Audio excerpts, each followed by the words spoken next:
Hello, and welcome to the Society for Economic Anthropology's Mergers and Acquisitions podcast. Each quarter, the podcast explores a particular topic that illustrates some of the ways anthropologists contribute to the study of economic life. Previous quarters have focused on climate finance, waste, entrepreneurship, and work and unemployment. These podcasts can be accessed by visiting the Society for Economic Anthropology's webpage. My name is Jenny Huberman, and this quarter, I'm speaking with some wonderful guests about capitalism in the digital age. Some of the questions we will be exploring include: how are digital technologies enhancing as well as disrupting processes of capital accumulation? How are they changing the way labor is experienced and exploited? Where should anthropologists be turning their attention, and what kinds of questions should they be asking in their efforts to understand how digital capitalism is produced, lived, and even resisted by those people who are differentially positioned within its ambit? Today, my guest is Dr. Mary Gray. Dr. Gray is an anthropologist and media scholar. She is senior principal researcher at Microsoft Research, a faculty associate at Harvard University's Berkman Klein Center for Internet and Society, and she also maintains a faculty position in the Luddy School of Informatics, Computing, and Engineering, with affiliations in anthropology and gender studies at Indiana University. Dr. Gray is the co-author of the highly acclaimed book, Ghost Work: How to Stop Silicon Valley from Building a New Global Underclass. And in 2020, Dr. Gray was named a MacArthur Fellow for her contributions to anthropology and the study of technology, digital economies, and society. Mary, if I may, welcome, and thank you so much for taking time to speak with me today. So I'm really excited to have you here for two reasons. First, because the research that you've been doing on on-demand platform workers pretty much speaks to all of the research questions and themes that animate this podcast series. And second, because you are in the rather unique position of having a foot in both the academic anthropology world and in the tech world. So I'm wondering if you can begin by telling us what you do at Microsoft Research and how your training as an anthropologist has influenced the way that you approach this work.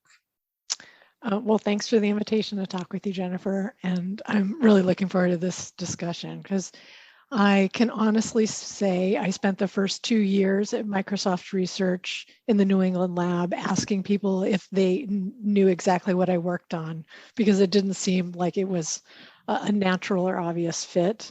So I actually was recruited to Microsoft Research right after I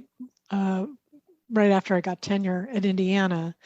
And I think in many ways it was because the moment when the New England lab was created, it was really this opportunity for rethinking what are the different disciplines who should be at the table talking about the future of technology. And Microsoft Research is a very interesting place. I actually didn't know anything about it before I had visited the lab through a scholar there, Dana Boyd, who is one of the founding members of that lab. And what I didn't know about it was that it's actually one of the oldest computer science and engineering research centers in industry. And it really grew up alongside the disciplines of computer science and engineering. So most of their notoriety, most of their expertise really rests in foundations of computing. A good 10 years ago, which is maybe 10 or so years too late, they realized that when you're building technologies, you're actually building social environments. You're building ways that people connect.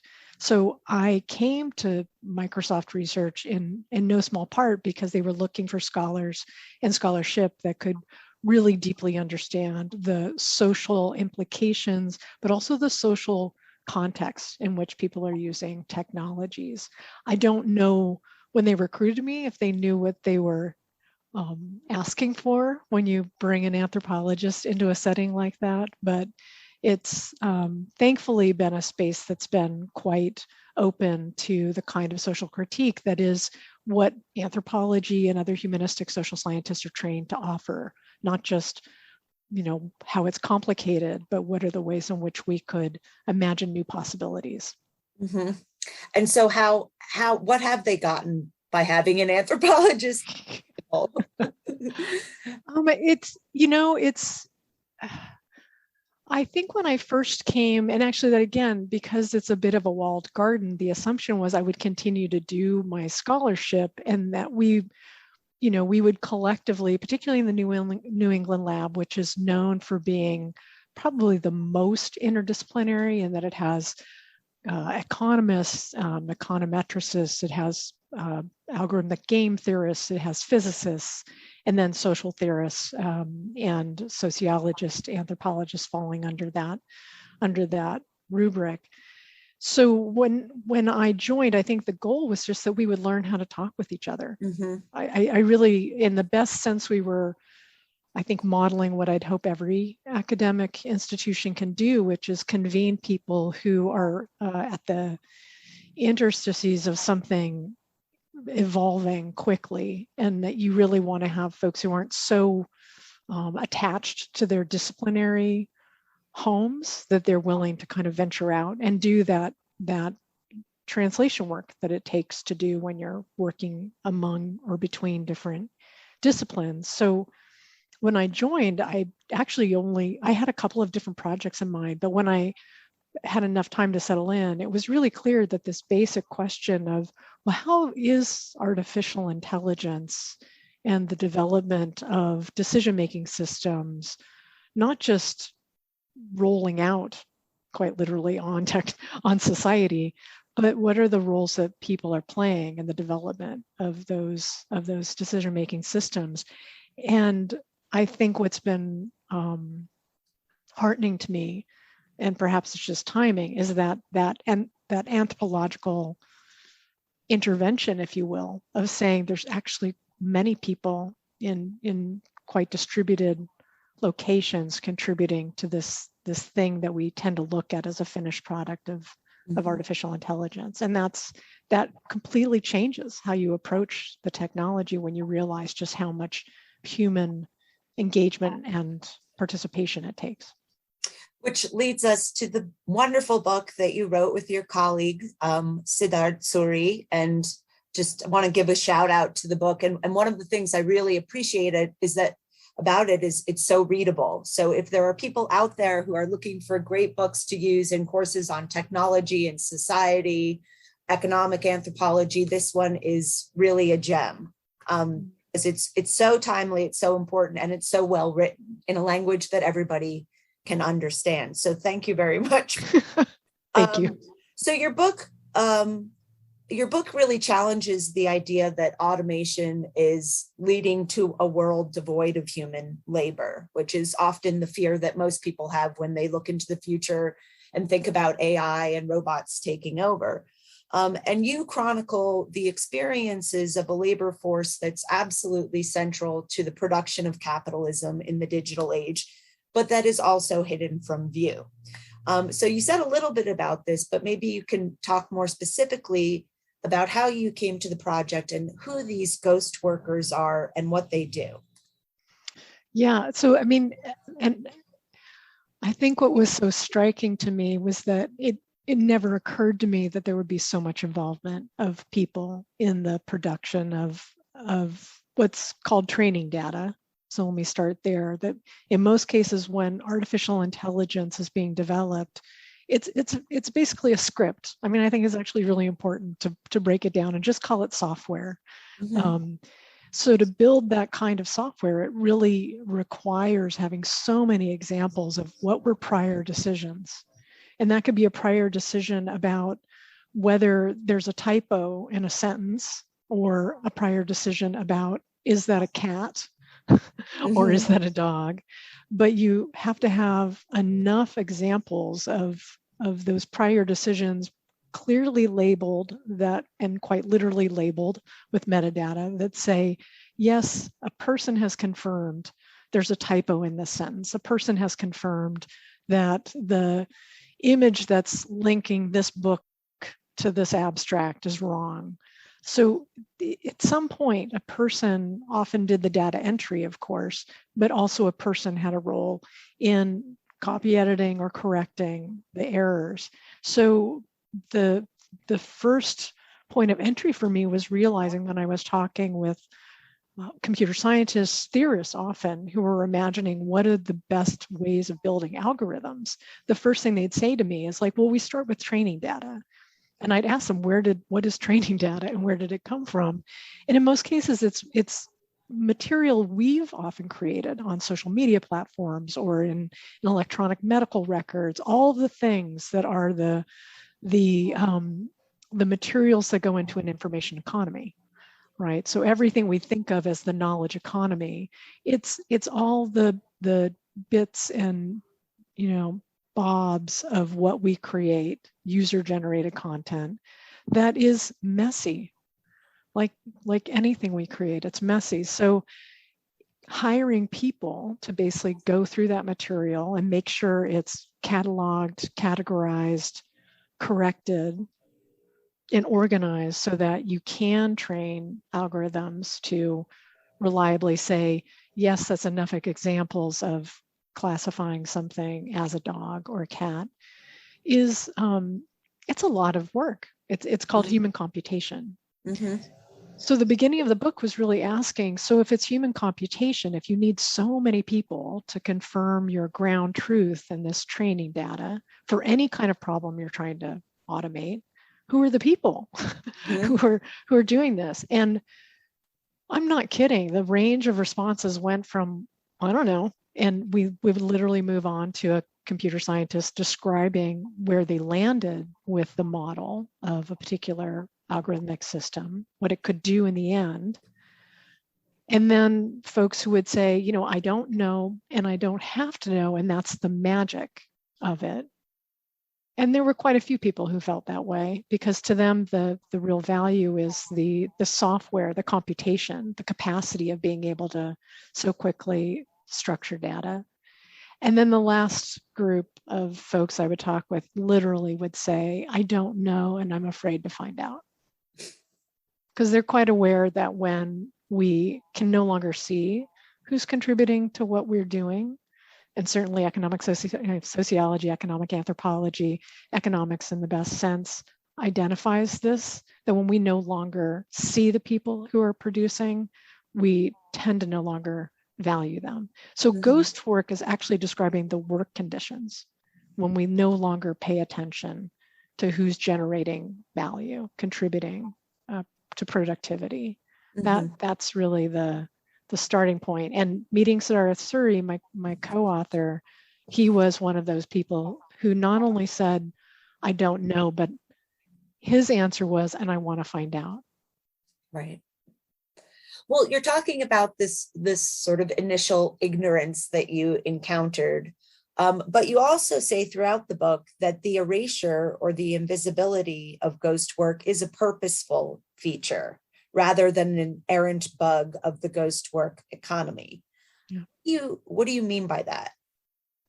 Well, the people we were initially talking with are the engineers. In some cases, they might have been, the founder of a startup.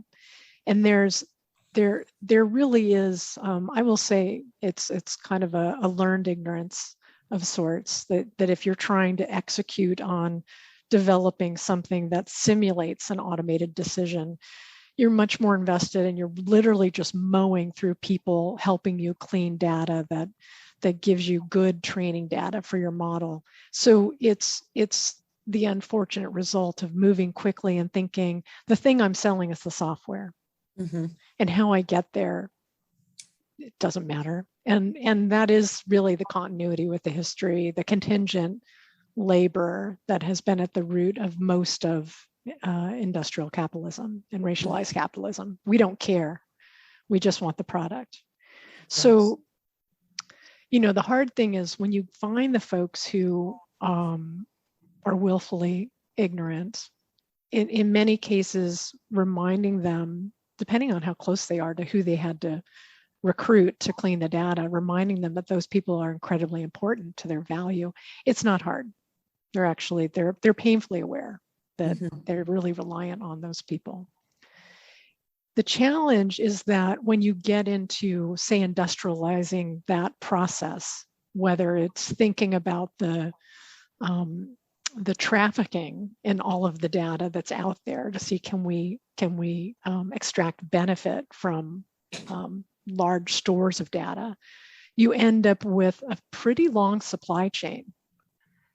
And it's the unraveling of our connection in some ways, both the existence of that supply chain, the stretching out across the globe that happens when you have to translate information before you can clean it, or you have to understand a kind of cultural localization, like what does that mean in that language. Those are the places where it's so not just easy to lose sight, it's where labor arbitrage kicks in. So you were looking primarily in your study at workers in the United States and in India. Yeah. Why are these people doing this work? Why do they choose this as a way to make ends meet or make some extra income? Yeah, actually, it's one of the most important questions we can ask, because the reality is we have to ask, what are the options? Right. And that's why it was important to study the United States and India. It started because many of the platforms, and particularly the platform Amazon Mechanical Turk, which was really the first public facing version of a platform where you could hire people to do a task as small as labeling data for this artificial intelligence modeling exercise that I just described. But you can use the same platforms, not just to create algorithms, but to create a standing workforce of people who are constantly on demand to provide a moment of help. So it's what fuels customer service that's text-based. It's what fuels content moderation, which can't be automated. It fuels telehealth, which is a different kind of service. So it's not a niche job. It's actually a reorientation, a dismantlement of service work into task-based services. So it's that distribution that can happen that means for any of these platforms, and again, Amazon Mechanical Turk was the first one we studied, that it's literally trying to figure out constantly, well, who might be open to an open call for work? The perhaps deep irony is it doesn't have to care. It just has to make it relatively easy for somebody to sign up. So it operates much more like the logic of any social media platform. It means some people who come can pick up as many tasks as they can possibly collect in the time they have available to them. And we actually called those folks always on. There were reasons that they did so, and I want to come back to that, but they turned this into their full-time income stream. And they usually worked on multiple platforms. In most cases, they had college education. Right. So it's important to realize these are not, by definition, people who are making a choice, nor are there people who have no choice. They are folks who have few options. And in the United States, as in India, service economies are where most employment is really growing. You can get a job at a retail store, or at least pre-pandemic, any service-oriented, customer service-oriented shop. And odds are pretty good. You can't control your schedule. You don't have a lot of say in what you're working on, and you're told who you're working with. Those three dynamics are precisely the kinds of dynamics that are shaping who is coming and making a decision to stick with this form of work. And the folks who are always on, they've made this work for them. They've usually found, as I said, a couple of platforms, but they can just as easily become what we called regulars, people who basically tighten their hours, go to 2 or 3 hours, go to 1 day, pick particular times they're doing it. And they are this deep bench that's just waiting to step in when a consumer or a business that is effectively the client says, I need help on something, whether that's delivering food or labeling data. So it's really important to realize that those folks who are always on, they're who we might more often see. They're usually who are in the popular press. They've often had and really seen the lion's share of, the ugliness that can be online if they're, depending on what kind of work they're doing. But it's that deep bench of regulars who are sustaining the possibility of, as a consumer, you always being able to find somebody who can take you to the airport and get you there more or less on time, who make sure your food is there. And the last group I want to mention, the most of the people signing up are people who we called experimentalists. And they're just trying this out. And often it's because they need to make money fast, or they want to see, is this a way for them to experiment with the kinds of projects that interest them? They could practice making a design, practice a different language. So you can find such a wide range of different kinds of projects to practice on, to build up a resume, that there are myriad people willing to test that out. Mm-hmm. So it's not one type of person. It's often because they are literally trying to control. If there's one thing that's in common, they're all trying to control their time. Well, that's so interesting, because there is the promise that this is going to offer people more flexibility and they're going to be in charge of their time. But then when I was reading some of the accounts that you document in the book, I had this image of these people spending 10 hours a day tethered to their computers, just taking a quick break to the bathroom and rushing back because they don't want to miss that task that might pop up. And as an anthropologist, just thinking about, the long history of the various ways in which capitalism imposes its own forms of time discipline on workers, I thought, this is really interesting. And how is it changing people's experience of time and the rhythms of their daily life? And on one hand, it seems great. And I get, but on the other hand, it doesn't seem like the regulars really are enjoying as much flexibility as they were promised. No, I think this is the most important thing we can be discussing for economic anthropology, is that we know that the vast majority of the world labor in work conditions that are not structured by a firm. They are not organized they're absolutely organized by the logic and the cruelty of capitalism. But in terms of how people are interacting, who sets their schedule, most of the world is organizing their economic activity around the other aspects of their lives and demands.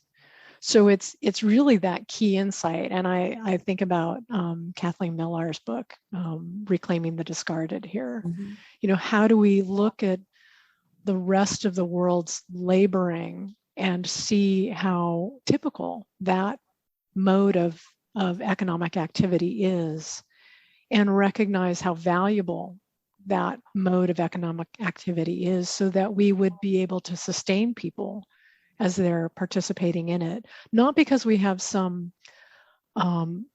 story we tell ourselves about flexibility, because this is not about flexibility. To your point, in many cases, people are literally trying to figure out, how much money will I lose when I take a bathroom break? So the biggest challenge in front of us is the reason that is currently the shape of on-demand economies is precisely because there's no regulatory regime, nothing we've done to intervene as citizens, consumers, workers, to say, this is not acceptable. Mm-hmm. This is how no one should labor. And that, I think, is the crushing problem, is that because we tell ourselves, well, people must be making choices, we are losing sight of there are few options in the world. And the goal would be looking at, where is there economic activity and growth? How do we want to structure the workday of anyone, not just some of the people who land in a full-time job in the global north? Right. Well, I was wondering about that, because in the book you talk about how digital technologies are really transforming employment and worlds of work as we know it in the global north, and the days of being hired by a company and having a salary and working 9 to 5 are pretty much behind us. And what is taking its place is this on-demand platform work. And you write that steady work and salaries are being replaced by a chaotic string of small projects and micropayments, and that this often results in people performing tasks for pennies. And that imagery really is lodged in my head. And so one of the things I wanted to ask you is, did you gain any sense for what it's like for ghost workers to be paid in pennies? I mean, how does that sort of contribute to their understanding of what they're doing, their conceptions of value? But my other question is, you are talking about these transformations, and you say in the book that you're ultimately offering a hopeful account. And I'm having a hard time the future and feeling hopeful about these changes. I'm feeling Right. so I would like to know what you're seeing in the future that makes you hopeful that I'm not. Right.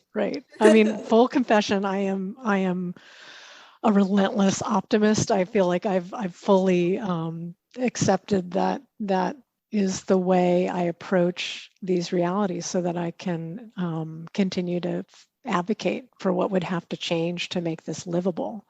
Because I think the reality is,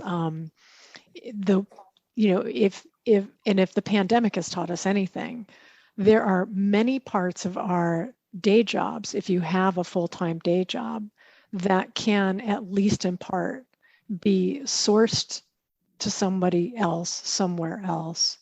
They can be scheduled, managed, shipped, and billed through application programming interfaces, which is just the software of human computation, and the internet. And that fissuring, what David Weil calls the fissuring workplace, that has been the state of the knowledge economy for about as long as we've ever used that phrase. So it's true that anything we can identify as a kind of productivity, a knowledge work that can be moved through a screen online, that means that anybody can do it anywhere. And it's fully absorbing the consequences of that. The critical part about connecting anthropology to the computational approaches that my co-author Siddharth brought to the table were that we could both ethnographically have a sense over time, what are the experiences of people in these labor markets?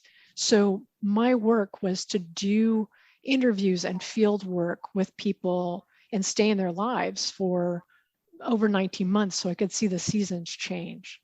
What happens, particularly in India, when the monsoons come. So seeing those realities, like seeing what is somebody's lived experience of being in these economies, it's really clear that people figure out how to navigate making this economically viable. They don't work for pennies for long before they decide to either quit or they keep moving up. And the thing that made all of the difference, everybody who said they made it into that category of a regular or an always on, it was collaborating with other people. So it looks like the world, because it is the world of freelancing. This is what this world looks like. So it's fully absorbing the collision of several things. The rise of the service economy, particularly in health, that most of the work that we create, most of the job opportunities are really very particular tasks that are done in the moment to serve another person. That's most of what's growing. The fact that automation has really gone as far as it can, because most of what automation is really good at are the things that are rote and where there are priors. So any place where you have to make a snap judgment and or you have to communicate in any complicated way, which usually is like an apology for messing up, automation is terrible at that.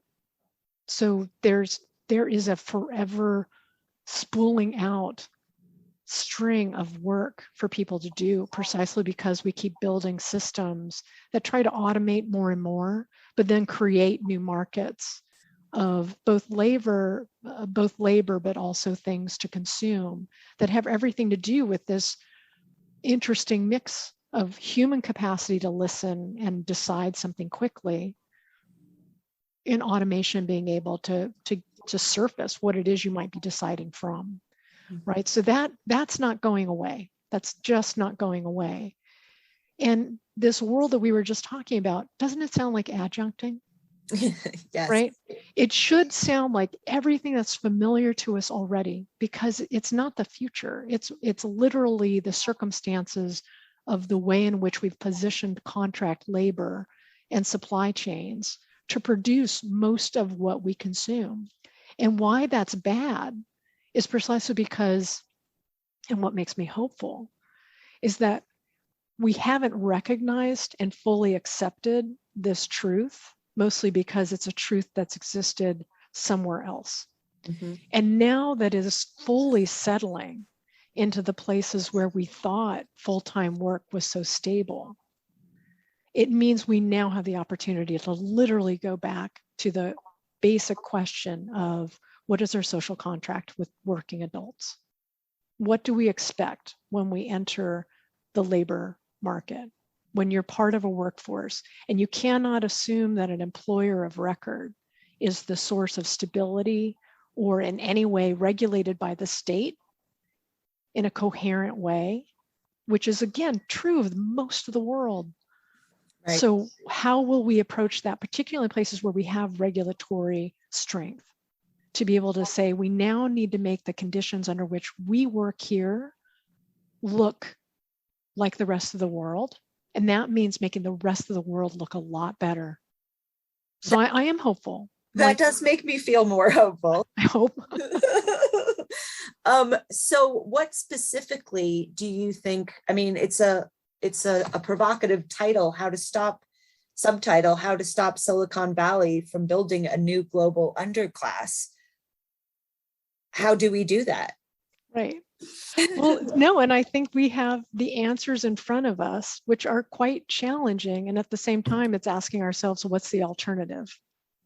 So, I think sadly in the United States, the most basic thing we can do is intervene in healthcare. Like, what did the pandemic teach us? It's like health insurance is actually not sufficient for economic productivity. There's a selection of basic benefits that have to be bundled with the worker, not sitting waiting for you to find it at the site of employment. So that's one really critical intervention, that if we are now looking, and it seems far off, but look at the case of California, look in New York City, places, or in New York, where there's energy into what are the legislative moves that need to be made to address everything from unemployment insurance, which we found out in the pandemic doesn't cover contractors, that fully takes in, if we want to be able to compensate people for all of the time they commit, we could create an auditing system in the best sense of the word that says, did somebody get paid? Whether they were on one employer's worksite or not, because we all need that. We all need a way of being able to be fully compensated for our time. So the interventions are thankfully the kinds of interventions that everybody at their day job needs. Do they need protection from having their data used without their awareness? Absolutely. So there's an alignment here for what workers need, and honestly, what all people using the internet need right now, which is a full reckoning with, we are not to be extracted from. That is not, our social exchanges should not be fodder for capitalism. And there's an opportunity to say that loudly and clearly, but connecting it to workplace conditions is one of the best things we could do. And not workplace, but work conditions. So data protection should be about, well, do I know who had a hand in making the data that I've decided I'll contribute good information rather than disinformation? Like, democracy has something at stake here. So as much as these seem, beyond our capacity. I would argue they're right next to the things that are the things we're advocating for at the ballot box. Mm-hmm. And it's connecting them to work conditions that could make the biggest change for all of us. So I hear you saying that you have a more optimistic view of the future than, say, Shoshana Zuboff does in her book, Surveillance Capitalism. Yeah, I do, because I think in many ways, and I have a lot of respect for Shoshana Zuboff's argument in Surveillance Capitalism, but in many ways, I think I want to take to task the surveillance as much as the capitalism. Mm-hmm. And I feel like there's a way in which we're looking for some sort of corrective to surveillance, and that's the part we have to stop, because there's plenty of value in an exchange of data. There's, I think, something deeply fractured and fraught about not recognizing where data comes from and who touches it. So the problem for me about surveillance capitalism as an argument is that it fails, like so many of us, to see, well, when we're talking about data, what are we talking about? It's a highly produced product of sorts that comes from workers. There's nothing valuable innately about anything you scrape from the web. Zip, zero, because you can't do anything with all of that accumulated information without a person, and many often teams of people, analyzing that material, because that's what we're talking about. Data labeling, content moderation, any of the kinds of tasks we were talking about. Certainly when you get to telehealth, thinking about developing diagnostics, all of that is cognitive work. It's incredibly taxing. I'm watching people do data labeling, it's exhausting because you're constantly on fire and you're constantly making decisions. So it's really fully taking in, there is nothing about data that's, cooked. Mm-hmm. So I just taught in my Social Life of Things course yesterday the philosophic and economic manuscripts, and we were having conversations about alienation, and it was interesting to hear my students' perspectives on it. But what are some of the ways that the people you worked with and interviewed overcome that feeling of isolation and alienation and render their work meaningful? Yeah, that's such a wonderful question, because I think the thing that surprised my co-author the most was that people were talking with each other. I mean, people were mailing each other, birthday cards and doing, fundraising when somebody's laptop would die.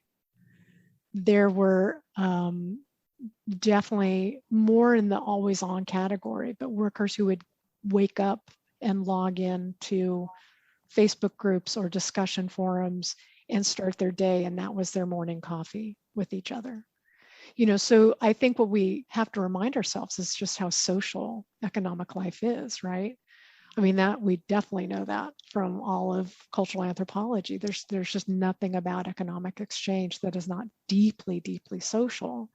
So for the people, we learned from, it was really clear that they make meaning out of their work, as we all do.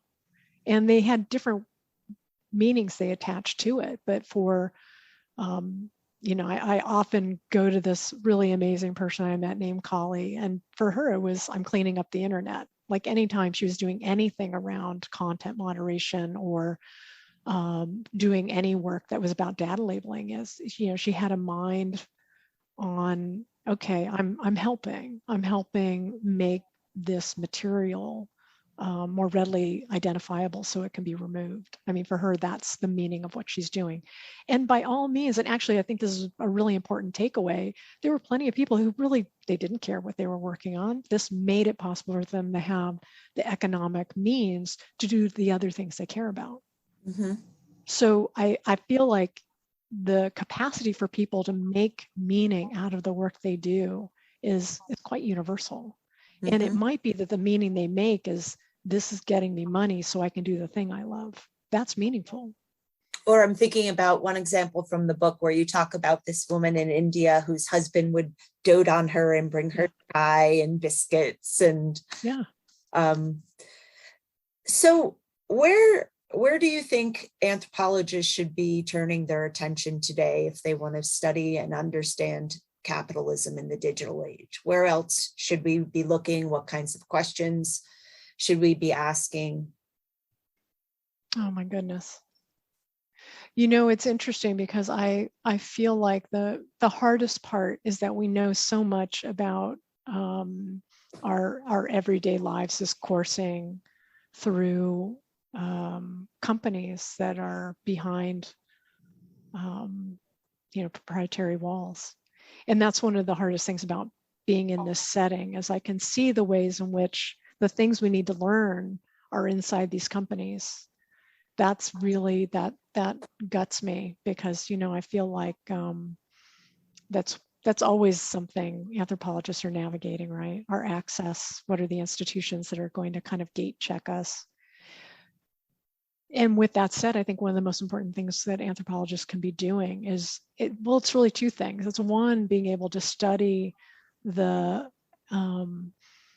meaning that people are attaching to their connections to these digital experiences, whether it is their work, and in most cases it is, at least the thing, most of us now have some facet of the digital world connected to our work days, but also just having a sense of, how do people value what it means to be connecting in these spaces? How does identity unfold? And it's not strictly in these digital environments. It's always, it's so enmeshed with any of our experience of being local. So anthropologists have just some of the most important training to bring to the approach, not just the methodology, but the frameworks to understand how contextual our experiences are, no matter what it is, whatever the research question might be. And I'm sure we're both biased in this way. Like, I think it's fundamental to anything we might be studying here. And the challenge, the second thing I was going to say on that, is the biggest challenge I've had is like, and how do I take everything I've learned and the perspective of the people I've engaged and suggest how things could be done differently? Because engineers are going to build. That's the scary part. They will build whether we're there or not. And we need, the way I've been formulating it lately is like, anthropologists are this critical domain expert, able to understand the breadth of a problem. And just as importantly, they are the bridge to subject matter experts who have the depth. We are, and have been in this position of being able to relay incredibly important insights and ways of understanding a problem, and more importantly, how people are already solving it. Mm-hmm. And if we could learn more deeply how to take the problem solving we see in those subject matter experts, our participants in research, hopefully collaborators, we would actually be able to hand that to technologists who are not trained to understand anything about the social world. That's actually the hardest part, is why we're expecting technologists to ever understand social dynamics. It's somewhat unfair, because I can't build software. Mm-hmm. Well, this is a great point to sort of end with, because one of the larger goals of this whole podcast series, of this podcast, Mergers and Acquisitions, is to try and facilitate conversations across disciplinary lines and across the academic and tech worlds. And what are you saying is we need more of that.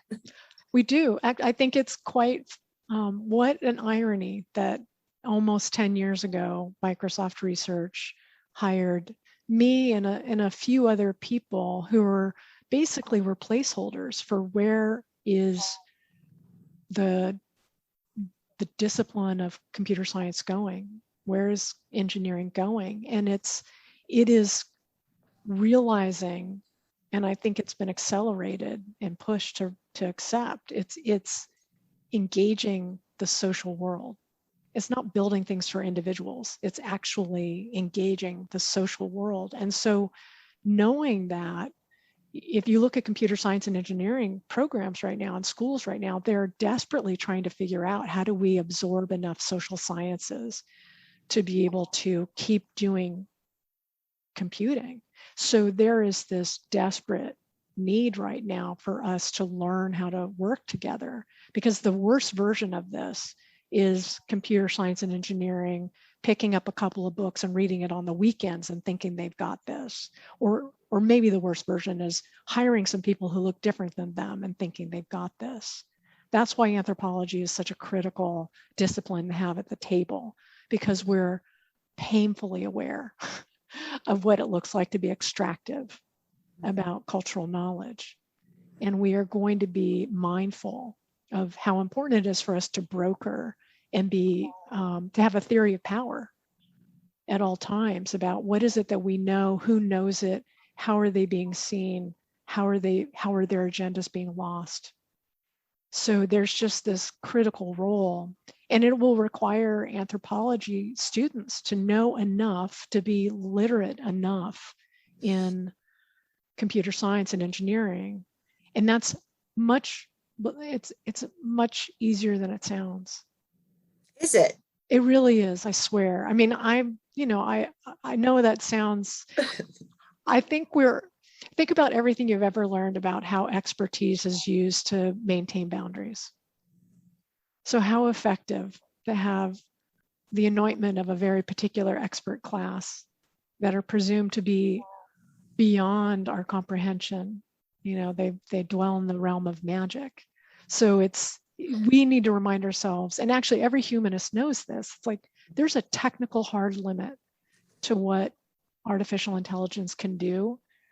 And when I can walk you through what its limits are, you'll see quite quickly, quicker than an engineer, precisely because they don't have a sense of how complicated the social is. And we do. That is wonderful. You've given me hope again. Oh, good. Well, Mary, thank you so much for speaking with me today. And I wish you the best of luck with your future research endeavors. And is there another book on the horizon or a project? There is. Actually, there are two. And I'm going to give I have to share a little bit about it because it's kind of coming out of ghost work. It's that I really, from that project, wanted to figure out how would I apply what we learned. And so I've been working with community-based organizations who think of it as last mile health delivery to the most marginalized communities. And since COVID, we've been working on what it would look like to build software together that really is able to see their agendas and keep them absolutely at the front of the development of the technology, and then what it looks like to stay in ongoing conversation and commitment to kind of a mutual exchange with those community members. So what does it look like to do community engagement that develops technologies, not as a charitable act, but as a fundamental approach to understanding the social of dynamics of a technological artifact. And the book that'll probably come out of that is, I have a tentative title called The Banality of Scale. So it's hopefully a way of thinking about what is a theory of mutuality that we could bring to the practice of computer science and engineering that takes what we know from the lessons of social sciences and biomedical sciences, actually, about what an ethics of care can look like when we see people rather than data. That seems to be the main theme of all of your work. I think I'm saying the same thing over and over again and just trying it a different way. But I don't think you can say it too many times. I don't think so either. Apparently not. Mary, thank you so much. It's been a pleasure to speak with you. And I look forward to seeing the new book when it's out. Thank you.